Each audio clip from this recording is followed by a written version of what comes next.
Muy buenas noches, amigas y amigos de RCTV. Estamos a solo 15 días de las elecciones, tal vez las más importantes de este siglo. Nunca había visto yo antes tanto miedo como se ve ahora, tanto temor, tanta incertidumbre, una paralización económica casi total. Para conversar sobre esto y otros temas de interés nacional, hemos invitado al senador Carlos Andrés Pérez.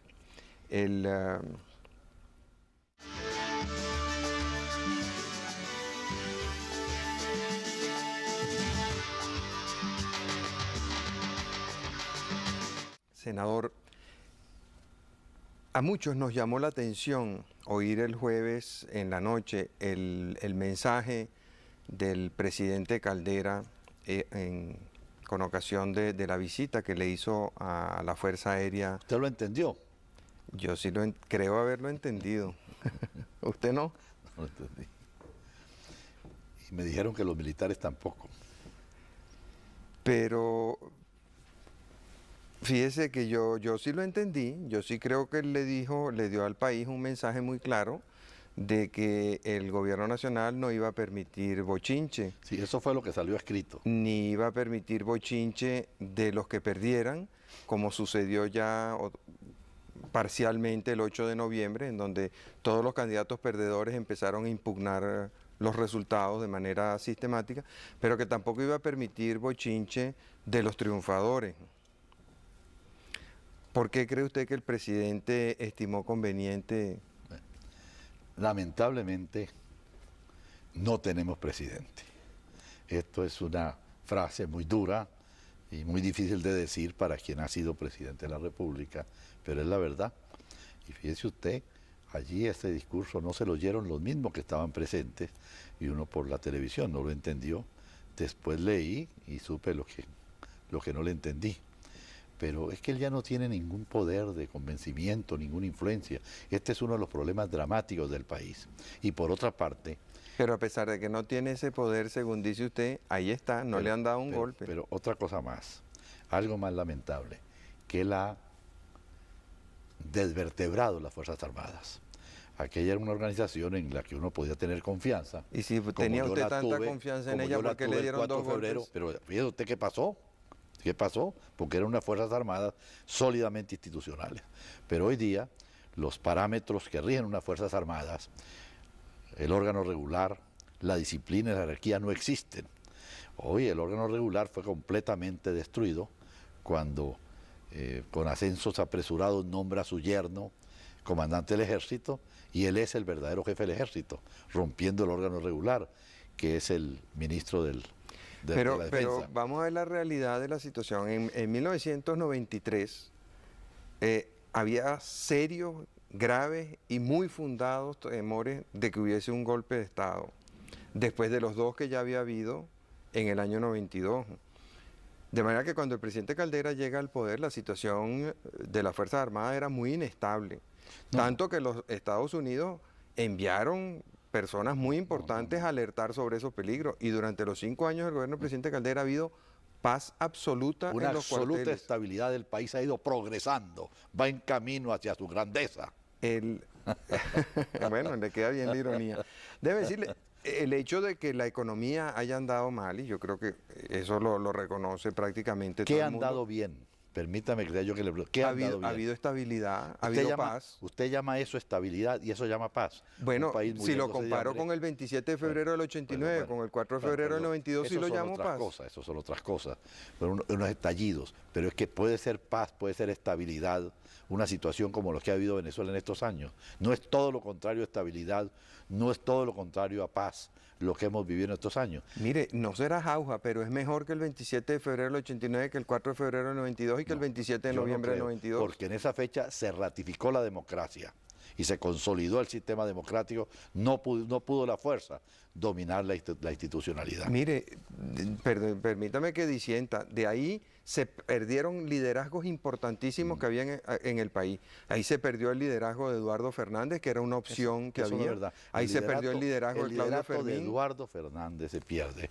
porque no fue capaz de asumir la responsabilidad de quedarse acompañándome en el gobierno. sino que hizo un intento y se salió inmediatamente. Bueno, esa es su interpretación. No, es que eso es así, hubiera sido muy distinta la situación en el país. Una de las cosas que más contribuyó a que su gobierno se mantuviera y que no le dieran otro golpe como el del 4 de febrero fue el apoyo que le dio Copey. No, es que el error mío fue que yo por ese exceso en mi sentimiento democrático, yo que había triunfado sobre el 4 de febrero, yo convoco un consejo consultivo de adversarios míos y doy una serie y paralizo el plan de reformas. Ese fue el gran error de mi gobierno. ¿Y por qué se da cuenta ahora de eso? Porque así pasa. Si es que uno se diera cuenta antes de las cosas, no pasarían.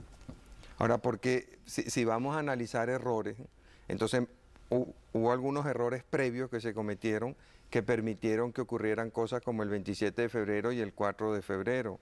¿Cuáles fueron esos errores que se cometieron?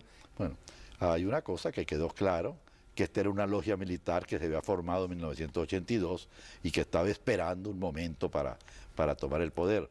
¿Y luego, por qué si el general Peñalosa lo alertó a usted sobre eso y le dijo, lo van a tumbar y si no lo tumban a usted, tumbarán al próximo presidente? Porque él hizo una cosa que precisamente contribuyó a que pasara lo que pasaba. Él pretendió la destitución de 50 mayores de los subjefes de los batallones en el país. Eso hubiera sido, con eso me hubieran tumbado a mí. Es una locura. Lo que hay que seguir averiguando qué hay de verdad en esta conspiración para castigar o tomar medidas contra los que están en esto. ¿Y cuántos terminaron involucrados? Luego sí pasó una cosa muy lamentable, y es que, por ejemplo, en esa removida que quiso hacer Peñalosa, sí quedaron fuera los principales, quedó fuera Chávez y quedó fuera el del Zulia. Arias Cárdenas. Bueno, y después aparecen encargos de al año aparecen encargos de gran significación militar. Yo no supe cómo se produjo eso. Sin embargo, una persona que estaba con usted el 4 de febrero me comentó que cuando usted se enteró que el jefe del movimiento era Chávez, preguntó, ¿esa no fue la persona que me recomendó Carmona? Absolutamente falso. Absolutamente falso, de toda falsedad. Pero eso me lo dijo a mí. Bueno, pues te lo una digo. Persona que estaba con usted y eran bien pocos los que estaban con usted el 4 de febrero. No estaba más, sino el ministro de Defensa, el general Santeliz. Sí. No había más nadie. No, cuando iban en el carro iban más, iban sus edecanes también. ¿En qué carro? En el carro cuando usted sale de Miraflores hacia Venevisión. Iba Virgilio Ávila y Carratú, 3 guardias nacionales y yo. Bueno, entonces, uno de esas personas me comentó. Pues le comentó una cosa falsa. Yo me enteré de quién era y ese es lo que estaba ahí en la secretaría del organismo ¿cómo se llama? De defensa en Miraflores, ahí estaba. ¿Del Secoracé? Del Secoracé, ahí era donde estaba Chávez. Y eso sí me extrañó, ¿a qué horas pasó al otro lado? Y pensando en porque usted dice que ahora es que hay intranquilidad en las Fuerzas Armadas, sin embargo, hemos recordado algunos episodios, pero pudiéramos ir un poquito más atrás. A finales de 1988 hubo un movimiento muy sospechoso y que hoy en día mucha gente piensa que fue un... Desde luego, eso fue un ensayo de este golpe. ¿Y por qué usted al llegar al gobierno no investigó eso? Hace 4 días que estoy en un canal de televisión y me encuentro con el general Ítalo Aliegro. Y le dije, mire Ítalo, una de las cosas de las que yo siempre me he quedado sorprendido, yo lo llamé a usted, le dije, usted va a seguir de ministro de la Defensa, pero yo le voy a exigir que se dedique a investigar realmente qué pasó allí. Era el ministro de la Defensa. Bueno, y luego en el torbellino de cosas yo no me volví a ocupar de eso, pero eso es verdad, eso no se investigó suficientemente. Entonces, fíjese, usted critica al presidente Caldera porque no está al día en las cosas y a usted se le escapó el alzamiento del 88. No porque no está al día, sino porque está haciendo cosas que él tiene que saber que subvierten el orden institucional de las Fuerzas Armadas y que hoy ese resquebrajamiento nos hace temer mucho sobre lo que pueda suceder dentro de las Fuerzas Armadas. Pero es que ese resquebrajamiento, si es que todavía existe, empezó mucho antes. Ya durante su gobierno estaba activo y durante el gobierno del presidente Lucinchi también y durante el gobierno del presidente Herrera también. Exactamente, pero eso no autoriza a que tome y le quite que el órgano regular se traslade del Ministerio de la Defensa a la Comandancia del Ejército. Eso es gravísimo. Luego, cuando él dice que ordena que el alto mando se reúna con los candidatos presidenciales. Si el alto mando es un organismo técnico, militar, no es un organismo político. El ministro de Defensa es quien se puede reunir con los candidatos. Él los manda. Entonces ahí introdujo a las Fuerzas Armadas en la política nacional. Eso es Pero es que están desde mucho antes que de eso. acuerdo, pero es que estoy diciendo, estos son factores que han contribuido a que hoy, cuando el país atraviesa una situación como la que usted señalaba en la introducción de este programa, nos encontramos que las Fuerzas Armadas no pueden ser confiables para nadie. ¿Usted cree que el país no debe confiar en las Fuerzas Armadas? Debe confiar. Pero no puede ahorita. Que desgraciadamente lo que está pasando adentro hace muy difícil confiar. Porque entonces, a mí me ¿qué parece, posibilidades tiene la democracia? Ya vamos allá. A mí me parece tan malo un golpe contra Chávez que un golpe de Chávez. Es decir, cualquier golpe es una interrupción violenta del sistema constitucional y eso debemos repudiarlo quienes somos realmente demócratas. Pero en este momento no está planteado un golpe de Estado. Eso es lo que no sabemos. Yo creo que aquí puede pasar cualquier cosa. ¿Qué quiere decir cualquier cosa? Hasta un golpe. ¿Con elecciones, sin elecciones, antes de las elecciones, después de las elecciones? En cualquier momento. Pero eso claro. Las Fuerzas Armadas han dicho de una manera enfática que no están en eso y que sostienen el orden constitucional y que garantizan el resultado de las elecciones. Han dicho que si se hace tal cosa que no esté dentro de la Constitución, ellas actúan. No, ellos no han dicho eso. No, yo lo leí. Bueno, además, si se hace cualquier cosa que está fuera de la Constitución, claro que deben actuar para restablecer el orden constitucional. No. Ellos no son los indicados a decir cuándo se salen y cuándo no se salen. Pues entonces caemos y les damos una facultad de contralores. Entonces, ¿quién lo decide? Bueno, ¿quién lo decide? El presidente de la República. Y el presidente de la República no está en capacidad de decidir nada. Absolutamente nada. Eso es lo dramático de este momento. Bueno, esa es su apreciación, pero los hechos demuestran que sí está en capacidad. Tú sabes como yo que no. No démonos de tonterías. Pero si uno lo oye... sí, claro.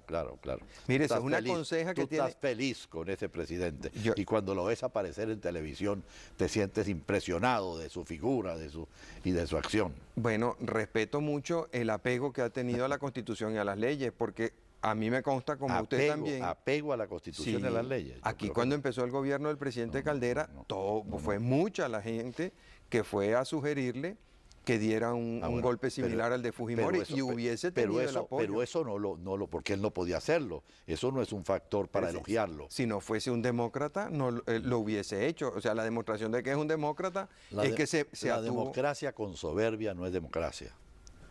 Eso es definitivo. Mire, en el fondo yo creo que la historia muy probablemente absolverá a Caldera de ese pecado de la soberbia que tanto le señalan. La historia va a tratar muy mal a Caldera, porque nos ha hundido en esta tragedia que estamos viviendo. ¿Su gobierno no tuvo nada que ver con la situación en la que estamos ahorita? Con la que estamos ahorita en absoluto. Pero usted fue el que le dieron los golpes, no fue Caldera. Me los quisieron de dar, no me los dieron.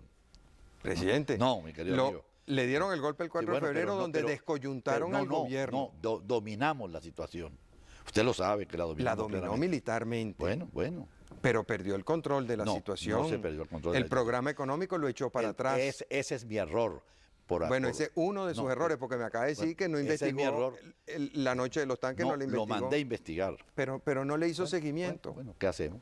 ¿Qué hacemos? Yo tenía muchos problemas en ese momento para atenderme. Entonces, eso es a lo que vamos, que el 4 de febrero sí se descoyunta el país. No. El 4 de febrero se resolvió plenamente todo. Lo militar. No. Y lo político, lo grave es lo que yo hice. Lo político, si le entrega a usted prácticamente la conducción del país a un consejo consultivo. Ahí está mi error, eso es lo que yo no he debido hacer nunca.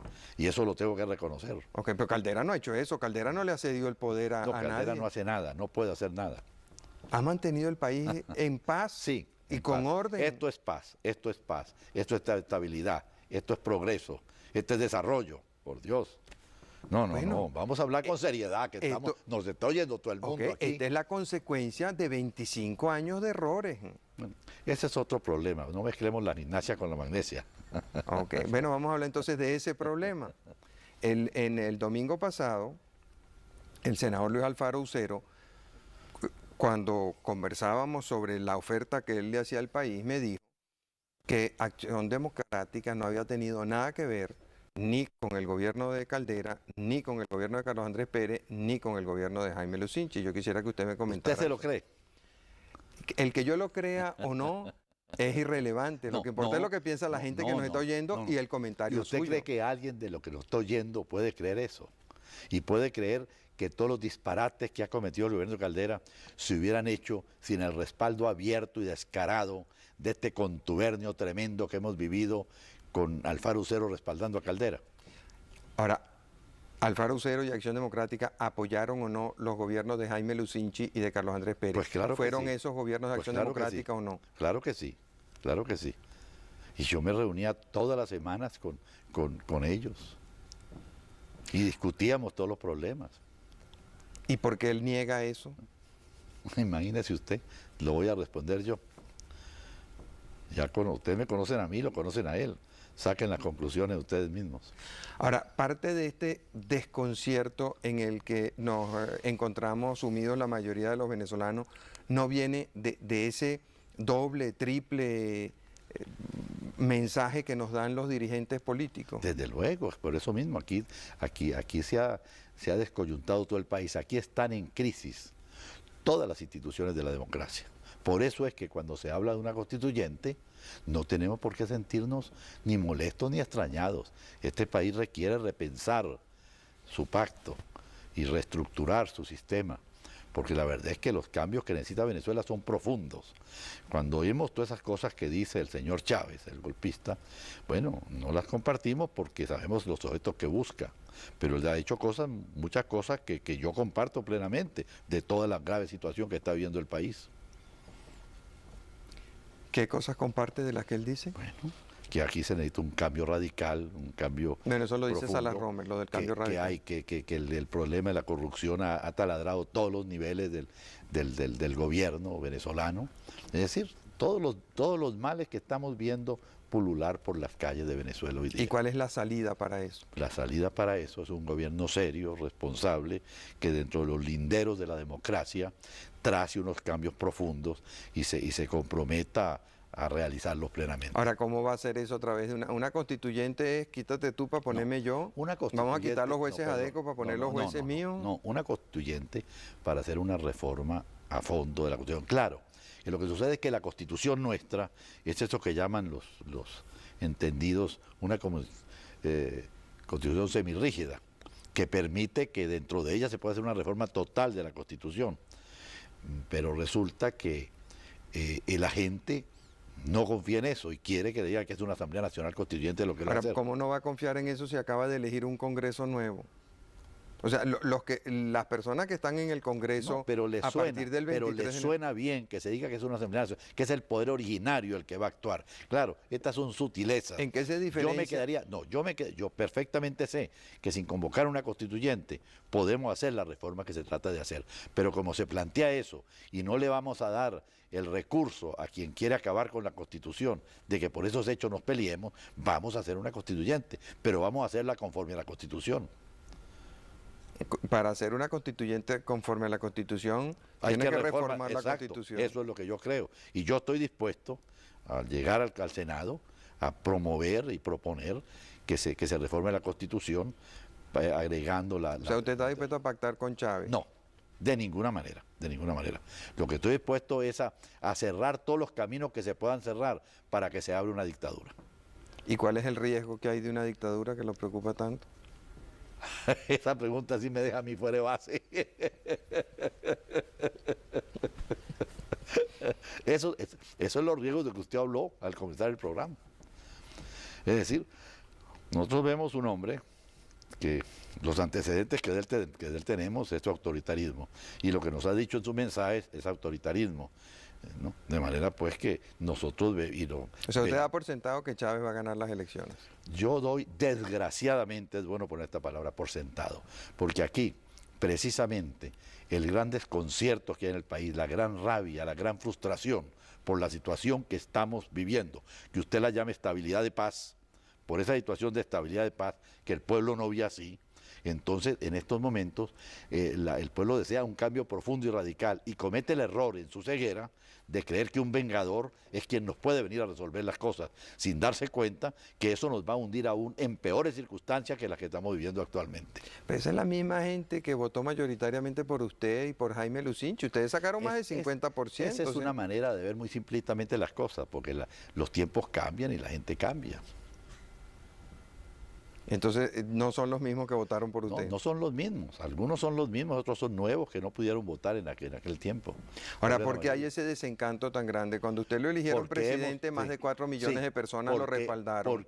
Porque hemos fracasado. Si se hubieran podido seguir mis reformas, si el país se hubiera modernizado, si se hubieran adelantado esos cambios, si hubiéramos acabado con las facultades discrecionales de la presidencia de la República, del gobierno, que es la que da lugar a estos extremos de corrupción del país, fuera otra la situación de Pero Venezuela. el que echó para atrás esa medida fue usted. No. El que no terminó la reforma perdón, financiera. pero ¿quién? Porque precisamente cuando viene lo del golpe que yo domino, por eso que aquí hay unos señores que se llamaban los notables y otros etcétera, que estaban empeñados en destruir la democracia. Y yo cometí la tontería de creer, me extremaba mi concepto democrático y yo convocaba a todos esos sectores a cooperar, el problema se iba a resolver y cometí un error porque desgraciadamente así no hay que proceder. Uno tiene que endurecer más bien su posición y seguir adelante.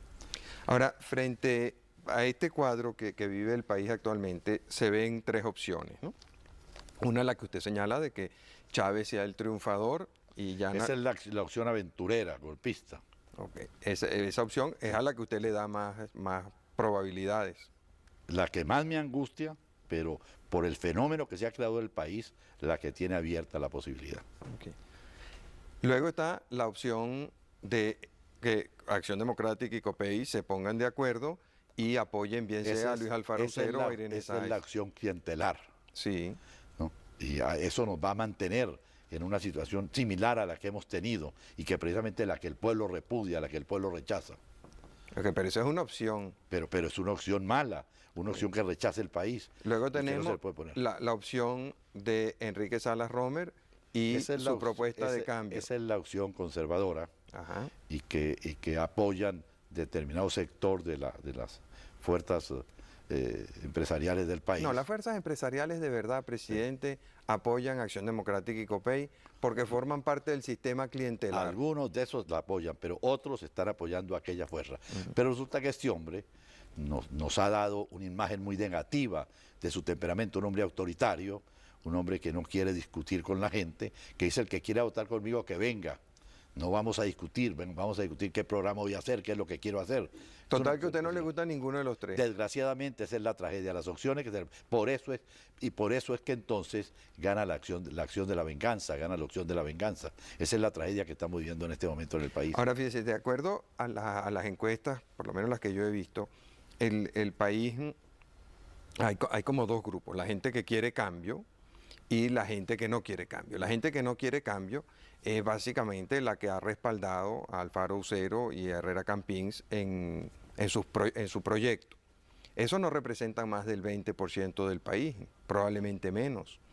Y el otro 80% quiere cambio y están divididos entre los que quieren un cambio con violencia, con venganza, como usted dice, y los que quieren un cambio sin esa violencia y sin esa venganza. Y esas opciones están muy parejas. Los más activos deciden el terreno en que se va a dar la batalla. Y esos son precisamente, desgraciadamente, los que están acompañando al señor Chávez.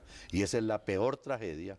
Yo quisiera que los venezolanos, cuando nos oyen hablar de estos temas y están oyendo este programa Primer Plano, se dieran cuenta de que vamos a hundir en el país en una tragedia que ya no debería volver a vivir jamás, nunca Venezuela. Pero sin embargo, parece que tenemos que llegar abajo, trepidar sobre el fondo para que volvamos a levantar. Pero ¿cuál es la tragedia que usted avisora si gana Chávez? Bueno, una dictadura. Y nosotros sabemos lo que es una dictadura. Aquí no hay ley, aquí no habrá derecho de expresión, aquí las cárceles se abrirán para quienes no estén de acuerdo con ese gobierno, no se le permitirá a nadie disentir. Y todos los problemas que hoy vemos y que queremos acabar, los problemas de corrupción, los problemas del Poder Judicial, todos se harán más graves aún. No se mejorará ninguno. ¿Usted cree que alturas del desarrollo mundial, o sea, en 1999, con un mundo tan interrelacionado, tan interconectado, una dictadura militar tiene posibilidades de sobrevivir. Eso es lo que me anima a mí, y yo le digo a los venezolanos que a pesar de ser tan oscuro el panorama que tenemos frente a nosotros, va a durar poco tiempo, porque el entorno internacional no va a aceptar esto. Es más, va a haber un movimiento organizado desde el exterior hacia Venezuela. Ya sé yo, por ejemplo, que en el mundo de la socialdemocracia, el primer ministro de Francia, Lionel Jospin, ofreció él encabezar ese movimiento en favor de la... Porque eso no se ha divulgado más en Venezuela, usted es el único que lo ha mencionado. Sí, desgraciadamente yo sé que aquí llegó, pero no conozco los entretelones de esta situación porque me llegó la noticia desde fuera, desde el exterior, pero me han dicho que eso llegó a manos del Nacional. Que no lo publicó. Que no lo publicó.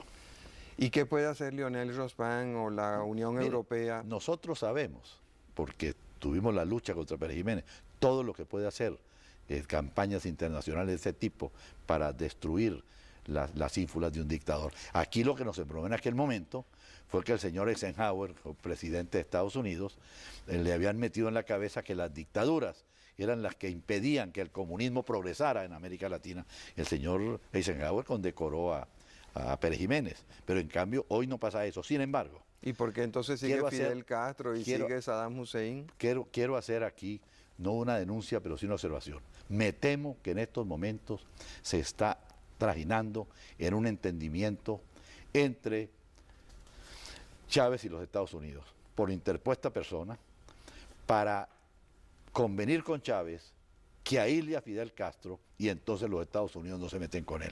Esto es gravísimo lo que estoy diciendo.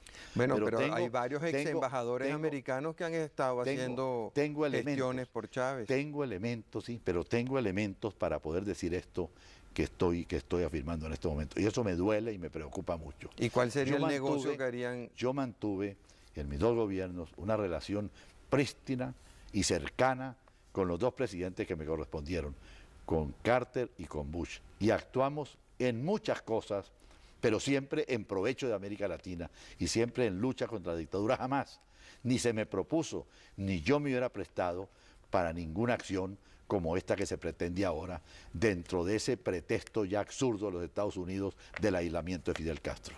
O sea, lo que usted está diciendo es que Chávez y los Estados Unidos están negociando un reconocimiento de Chávez a cambio de que Venezuela aísle a Cuba. A Cuba. Pero si Chávez fue a Cuba y se dio grandes abrazos con Fidel Castro y celebró mucho. Pero eso es lo único que preocupa a los Estados Unidos. Ahora no le preocupa que haya una dictadura en Venezuela. Le preocupa que Chávez esté en esos abrazos con Fidel Castro. Eso es lo absurdo. Eso es lo que estoy criticando y lo que estoy censurando en estos momentos. Entonces, ¿qué posibilidades tenemos de tener ningún apoyo internacional contra una dictadura? Que esto lo pueden hacer, pero muy escondidamente, porque hoy los Estados Unidos no pueden sacar abiertamente la cara, porque el entorno internacional, lo que está pasando con Pinochet, es algo que nos tiene que llenar de satisfacción a los latinoamericanos. No es el hecho puntual de que lo tengan preso en Inglaterra, sino que es que está cambiando el derecho internacional y la defensa de los derechos de los pueblos ya están por encima de las fronteras nacionales. Eso es lo importante. Vamos a tener un derecho internacional que va a impedir que los dictadores tengan dónde refugiarse.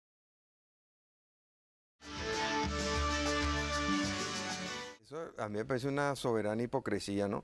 Yo le diría que eso se lo están haciendo a Pinochet porque no tiene reales depositados allá, porque todos los dictadores de África y de América Latina que se han ido a refugiar a España y a Francia han tenido refugio. Pero estoy diciendo que están haciendo ese derecho. Hasta ahora, ahí está Pérez Jiménez, es hasta ahora que están haciendo ese derecho con lo de Pinochet. Y eso tiene importancia y significación. Antes no existía. Hasta ahora, eso que usted dice es lo que ha sucedido. Pero eso es lo que ahora parece que va a cambiar con estas nuevas normas de derecho internacional. No, yo creo que el mensaje que han dado es, uno, que si el dictador no ha robado bastante y ha depositado su dinero en los bancos europeos... Eso es cinismo de su parte. ¿Y eso no es lo que ha ocurrido? No. ¿Y por qué de verdad a Duvalier no le hicieron nada? ¿Por qué a Mobutu no le hicieron nada? ¿Por qué a Bokassa no le hicieron nada? Porque existía esa tesis de entonces, pero por eso... Espérese, los crímenes que cometieron esos señores son simultáneos a los de Pinochet. Pero yo creo que usted no me está entendiendo. Es que esto están haciendo ahorita, hoy, ahora. Antes se hacía todo lo que usted dice. Pero por primera vez se hace lo que se está haciendo con Pinochet. Los crímenes de Pérez Jiménez, de Bocasa, esos prescribieron. No prescribieron, pero que están haciendo, para lo que está pasando de ahora en adelante, el derecho internacional se está modificando, se está transformando, están haciendo un derecho supranacional que antes no existía. ¿Y por qué empiezan a hacerlo con el único dictador que ha entregado el poder y que no robó ni depositó en los bancos europeos? Que no robó. Y Pinochet hizo todas las vagabunderías que nos podemos imaginar. ¿Por qué no han extraditado a Carlos Salinas de Gortari, por ejemplo? Por eso, porque es que esto es una cosa nueva que está surgiendo en estos momentos. Pues sí, es que Salinas de Gortari fue presidente mucho después que Pinochet. Sí, perdón, pero es ahorita, en este momento, que está surgiendo esa nueva teoría de derecho internacional de poner los derechos humanos por sobre las fronteras de las naciones. Cuando el dictador no ha depositado dinero en sus bancos. Eso es lo que usted cree, vamos a ver, yo creo que no. No es lo que yo creo, es lo que estoy viendo. Estoy viendo que Carlos Salinas de Gortari vive en Europa libremente, al hermano le han encontrado centenares de millones de dólares, a él no lo toca. Pero hasta ahora nadie ha ido a denunciar a donde está Salinas de Gortari, a Salinas de Gortari. Y a Bocasa nadie lo denunció. Eso pasó, eso es el tiempo. Y a Mobutu Ese es el tiempo en que los países europeos apoyaban a las dictaduras. Antes del nacimiento de la Unión Europea. Ahora, 10 años después que Pinochet entregó el poder, es que ellos se dan cuenta que Pinochet fue un dictador. Eso es magnífico. Sí, ahora es que se están dando cuenta de que esos derechos tienen que estar por encima de la nacionalidad. ¿Y por qué Pérez Jiménez recibe un trato distinto? Por eso, porque eso es del pasado, cuando Pérez Jiménez recibió una condecoración de Eisenhower. Pero es que Pinochet entregó el poder hace 10 años. Pero no importa, pero es ahora que le llegó la acusación y lo están juzgando. A él. A él. Y así seguirán con los que vengan. Va a suceder lo mismo. Si se afianza este nuevo derecho internacional. Está bien. Vamos a ver si es verdad, porque hace un minuto me dijo que los Estados Unidos están negociando con Chávez. Eso me tiene muy preocupado, lo he dicho. Entonces, ¿dónde está el nuevo derecho internacional? Vamos a ver, pero es que los derechos se violan, pero tenemos que buscar que no se violen. Ahora, usted avisora para Venezuela, 1, el triunfo de Chávez, y 2, que ese gobierno de Chávez se convierta en una dictadura. ¿Qué llama usted a avisorar? ¿Que yo quiero eso? No, que es lo que usted piensa que va a ocurrir. Desgraciadamente pienso que eso va a ocurrir. Que ese es un fenómeno aberrante, pero esos fenómenos que suceden, es decir, se dice, por ejemplo, vox populi, vox dei. Los pueblos no se equivocan, eso es mentira. ¿Usted cree que sí se equivocan? A los pueblos, cuando les faltan lideratos sanos y sólidos, se equivocan con mucha frecuencia. Y yo siempre he puesto el ejemplo de Hitler, no para comparar a Venezuela con Alemania, ni a Hitler con Chávez, pero aquella pérdida total del valor del marco, la pobreza del pueblo alemán, el desempleo rampante sobre las ciudades, todo eso hizo que un pueblo tan culto y tan importante, y el gran resquemor por la derrota de la Primera Guerra Mundial, un pueblo tan culto como ese, que eligiera este sargento canciller de la República y que nos creara esta situación mundial tan espantosa. Pues bueno, en Venezuela, en otras circunstancias y pueblos distintos, la crisis que estamos viviendo, el desempleo rampante que existe en el país, la pérdida del valor de nuestra moneda, etcétera, etcétera, han hecho que este pueblo entonces vea bien que un hombre sin condiciones ninguna para gobernar pueda hacerlo, porque se va a vengar. Yo he dicho que cuando le pregunto a un chavista, que le hablo con franqueza, ¿y usted por qué vota por Chávez? ¿Por qué se va a acabar con esta vaina? Imagínense qué respuesta. Pero eso es lo que está pensando un inmenso número de venezolanos. O sea, ¿usted cree que conscientemente una mayoría de los venezolanos va a votar por algo que piensa que los va a destruir, que los va a dañar? Conscientemente no, inconscientemente. Este país vive en una inconsciencia inverosímil. Consciente, ojalá se abriera la conciencia, ojalá se quitaran la venda de los ojos, no pasaría esto. Ahora fíjese, así como se ha formado un frente a favor de esa opción, en donde están los militares que participaron en los golpes del 4 de febrero, los militares que participaron en el golpe del 27 de noviembre, otros militares activos, unos retirados, otros. Por cierto, dentro de esa estabilidad, ¿a usted le parece que esa estabilidad, haber violado sus deberes presidenciales para poner en libertad a Chávez sin habérsele seguido el juicio y haber sido condenado? Yo creo que fue un gran error. Un gran error, un gran delito, porque eso no lo justifica la Constitución.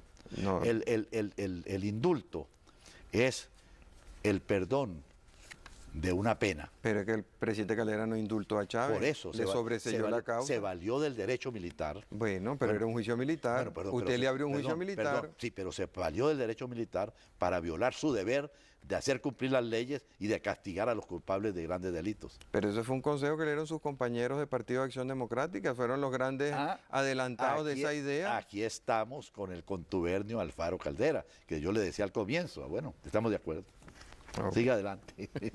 Entonces, así como se ha formado esa coalición donde están todos estos militares que participaron en los golpes, más otros militares, gente como, bueno, aquí tuvimos a Jorge Olavarría diciéndome que la dictadura era necesaria, conveniente, posible y deseable. Horrible.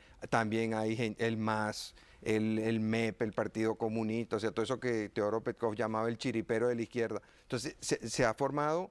O sea, eso no es un movimiento aislado, hay toda una coalición de intereses. Usted lo que me está diciendo, y a lo mejor tiene razón, que Venezuela se merece esto que nos está pasando. No, yo no he dicho eso, yo he dicho que dentro de Venezuela hay mucha gente que está luchando por eso.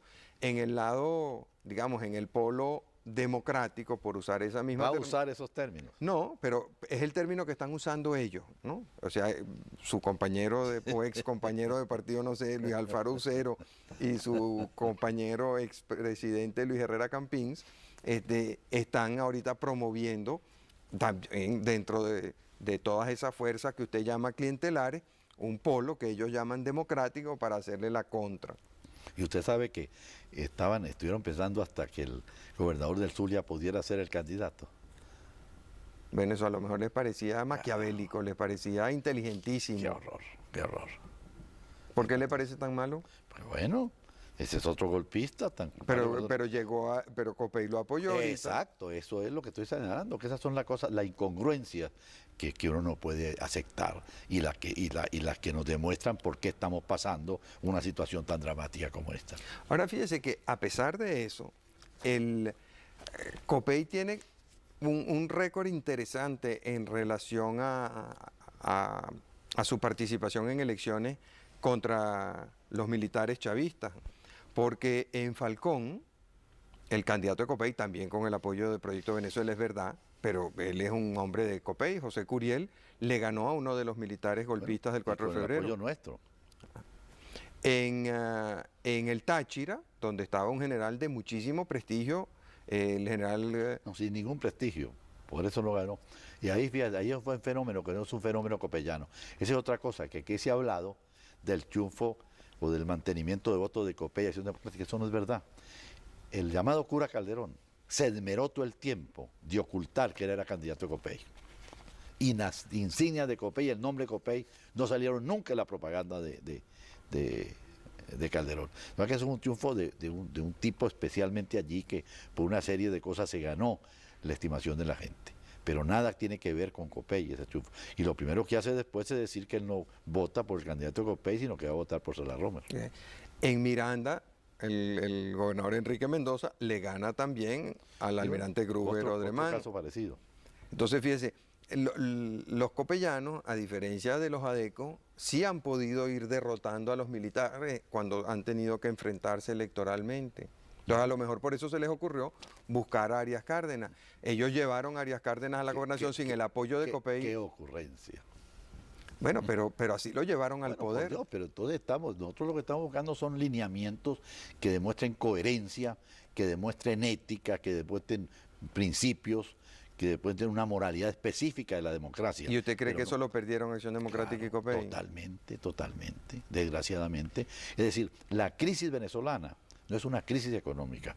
La crisis venezolana se inicia con la autodestrucción de los grandes partidos políticos. Porque aquí, por ejemplo, nosotros hablamos corrientemente de la sociedad civil. Pero es que acaso la sociedad civil tiene sistemas de pronunciarse. No, la sociedad civil se venía manifestando por los partidos. Y eran Acción Democrática, el Copey, el Partido Comunista, el MAS, pues los que eran los intermediarios de la sociedad civil ante el Estado. Cuando estos partidos se desacreditan, pierden representatividad, pierden significación ante el país, esto se convierte en la nada. Allí viene la crisis en que hemos caído. Y esa crisis empezó antes de que yo llegara al gobierno en mi segundo periodo. Pero sin embargo gobernó con el apoyo de Acción Democrática. Bueno, ya vieron con qué consecuencias pasó todo lo que pasó. fíjese, en su razonamiento yo creo que hay mucho de razón y los hechos lo demuestran así cuando vemos cómo el apoyo a los partidos ha venido decayendo de una manera dramática. En las elecciones del 88 usted saca más de 4 millones de votos, Eduardo Fernández saca más de 3 millones de votos. En estas elecciones Acción Democrática escasamente llega a 1.200.000, o los candidatos de Acción Democrática, y los candidatos de Copella 600.000. O sea, de 7 millones y pico, casi 8 millones, han caído a menos de 2 millones. Habiendo aumentado la población. Habiendo aumentado la población.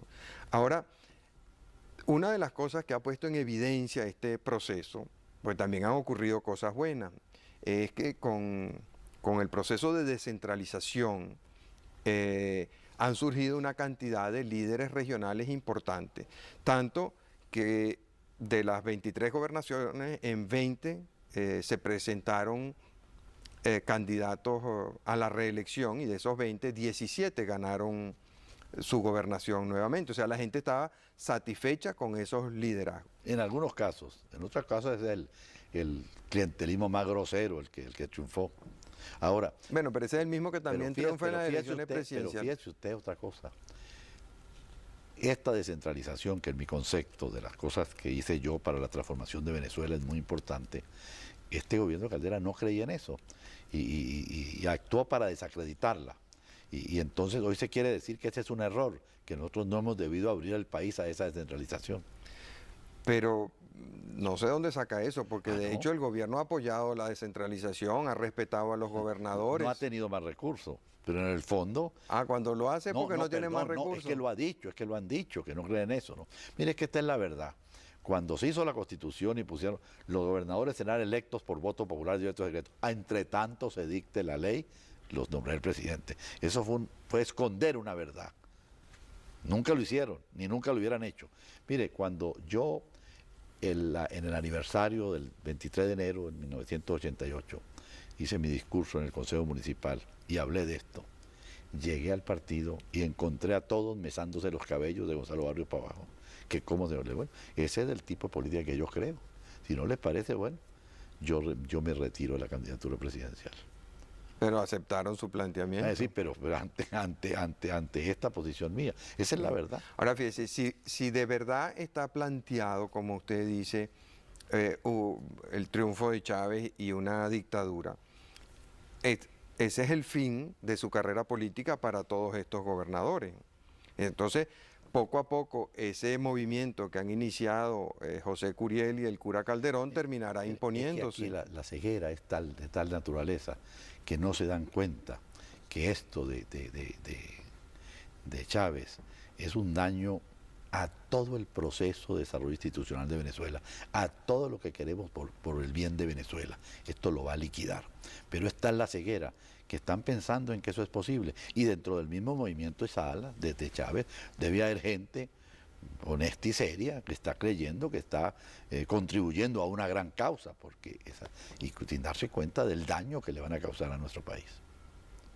Entonces usted ve como irremisible la situación, inevitable. Sí, porque estos son estos fenómenos, ¿no? Que agarran un país, lo desquician, lo sacan por una vereda, y hasta que no se den cuenta que están enmarañados en la trampa, no reaccionan. Pero fíjense, en Venezuela nunca ha triunfado un fenómeno electoral. En 1958, muchísimo más apoyo del que tiene Chávez hoy en día lo tuvo Wolfgang Larrazábal. Y sin embargo perdió. Sí, pero eran otro tipo de fenómenos. En el 63 el fenómeno eran fenómenos apoyados en la rabia, en esta desesperación de un pueblo que se siente frustrado y engañado, que es este fenómeno. Es muy distinto. En el año 93, la causa R sacó los mismos votos que sacó el MBR esta vez. Pero eso es diferente. Y eran otras las razones, no esta de hoy, que ya realmente el país reventó contra todas las cosas malas que hay en él. Pero desgraciadamente la solución que buscan va a complicar la situación en lugar de mejorarla.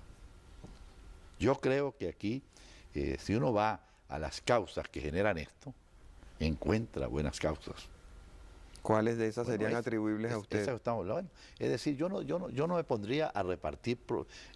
Pero hasta anoche no ha hecho bueno, más que repartir las que le tocan a Caldera. porque yo lo que pasa es lo siguiente, si a mí se me deja terminar mi gobierno, si sigue Venezuela el curso, esta era una rectificación. Yo lo que le propuse al país fue precisamente una rectificación de estos errores que veníamos cometiendo a lo largo de todo el proceso democrático, porque esto tenemos que comenzar desde el primer gobierno de Betancur.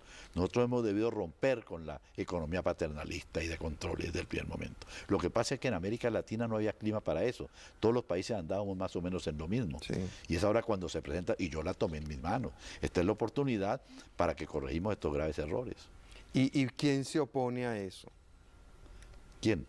Ahora. No, en ese momento. O sea, En ese momento.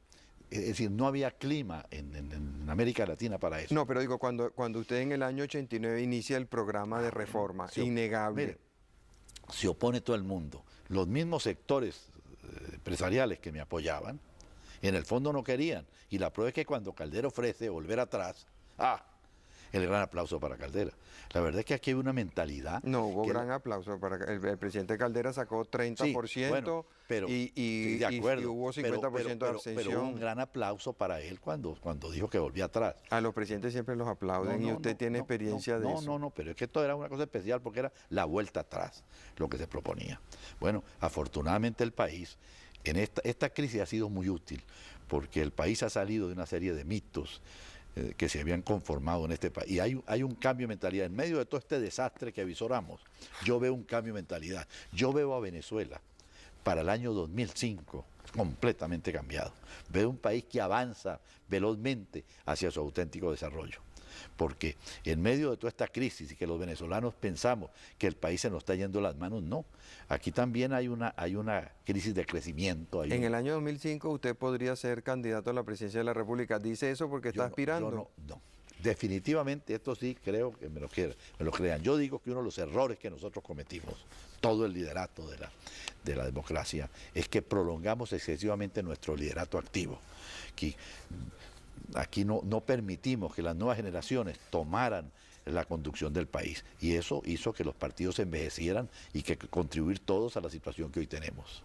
Pero en un momento en que Claudio Fermín tenía un liderato bien asentado en Acción Democrática y respaldo popular, se le acercó a usted y terminaron peleándose al muy poco tiempo. Pero no por culpa mía, por falta de consistencia en las cosas que estaba haciendo Claudio. Pero bueno, eso es historia del pasado, fue lamentable, eso es verdad. Ahora, cuando usted dice que todas estas fuerzas se opusieron a los programas de reforma que usted quería implantar, ¿quiere eso decir que esas fuerzas económicas y políticas que se oponían a las transformaciones que usted proponía auparon el golpe, fomentaron el golpe o estimularon el golpe? Algunos la auparon, otros no, fueron una masa neutral que luego se fue con él. ¿Y puede señalar nombres? Yo creo que eso no es conveniente nunca, porque siempre hay peligros en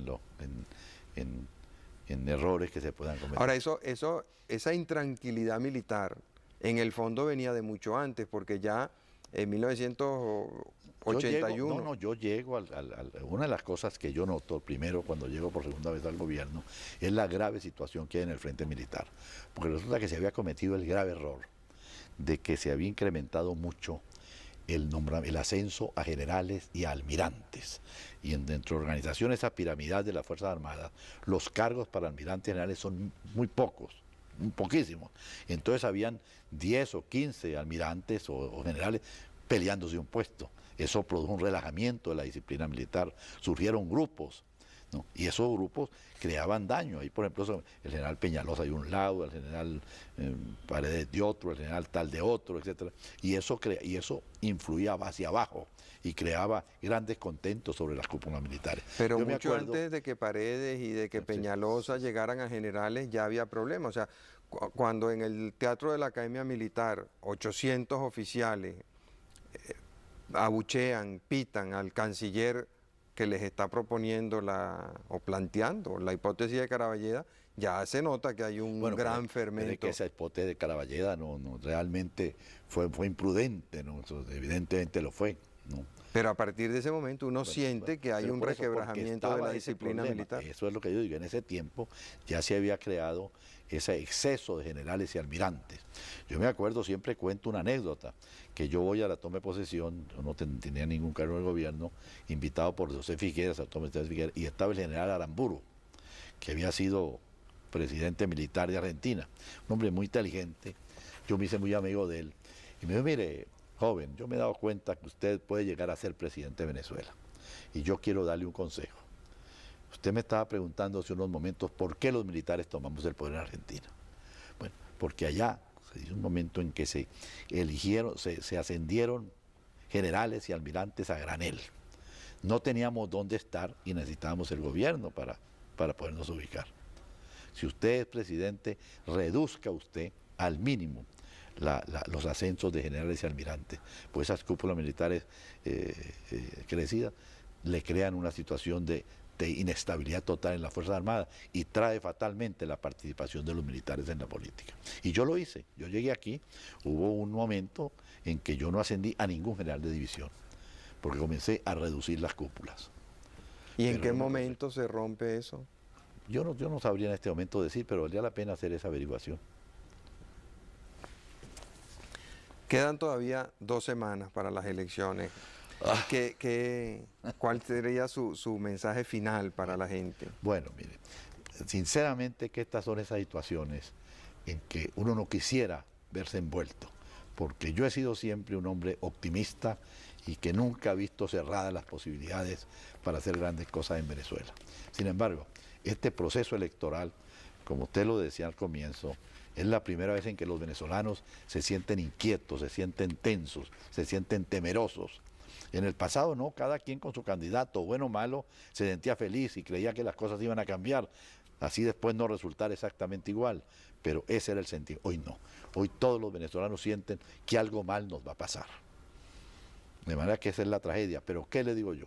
Si debemos ir a votar, si todos los venezolanos fueran a votar y cada quien votara con su conciencia, sin estar constreñido por el compromiso aquí o el compromiso allá con un partido, yo creo que podía cambiar, que no llevaríamos a una solución totalmente satisfactoria, pero que no tendríamos a Chávez electo presidente. Seremos capaces los venezolanos de salir de nuestras casas y saber que nuestro voto es el único que puede cambiar esta situación y que en lugar de un 45 o 50% de abstención haya un 5 o un 10% de abstención como en el comienzo. Si eso fuéramos capaces de hacerlo, nosotros habríamos recorrido un gran techo hacia el futuro, aunque estas elecciones no fueran la solución de los grandes problemas del país. Ahora, ¿usted no teme que cuando usted le dice a la gente que no vote por Chávez o que no vote por Alfaro, la gente por reacción contra usted pueda sentirse inclinada a votar por ellos? Bueno, ya eso es diferente porque yo no puedo hacer amigos a quienes no son amigos míos, pero sí aspiro a que vean la sinceridad con que yo hablo de estos temas, que yo no tengo otro propósito sino el tratar de cooperar a que se solucionen los problemas de mi país.